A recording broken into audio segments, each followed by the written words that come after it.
As 2020 is finally coming to an end, yay!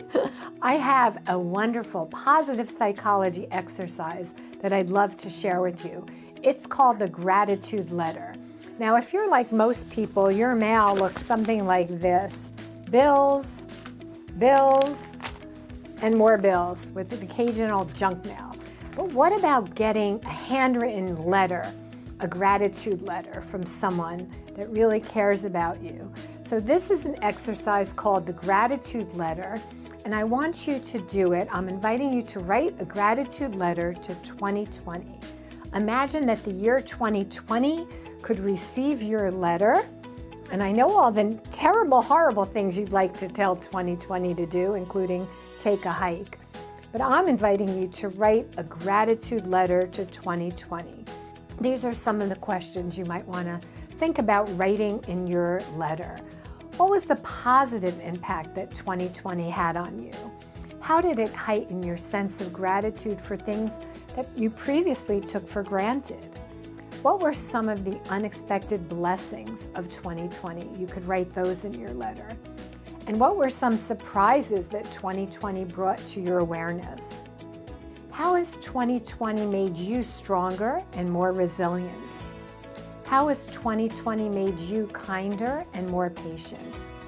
Some of the benefits and blessings that I discovered during 2020 were that meetings and groups that I was part of migrated onto Zoom, and initial groups that had 30 or 50 people attending meetings actually rose to 401 people on one of our meetings. And I met so many new friends and people who had that shared common interest that I never would have met, because they live in different parts of the United States and they live in different countries and time zones from all over the world.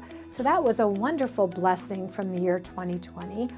Another wonderful surprise and blessing of 2020 for me was that my husband and I live on the Upper West Side of New York City, and my mom lives on the Upper East Side, but we were all able to move to my aunt and uncle's home in New Jersey because they live out of the country, and this way my mom was with me for half the week.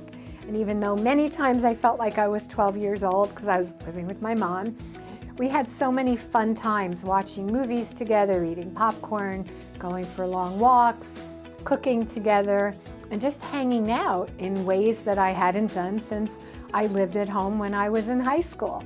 So there's lots of little things like that, and I'm sure that if you just get a cup of tea or sit down in a cozy spot and pick up a pen and paper or a mouse on your computer and just start writing a gratitude letter, recognizing and thinking about all of the unexpected good things and blessings and surprises that you learned about yourself and how you became stronger and better and more in touch with yourself.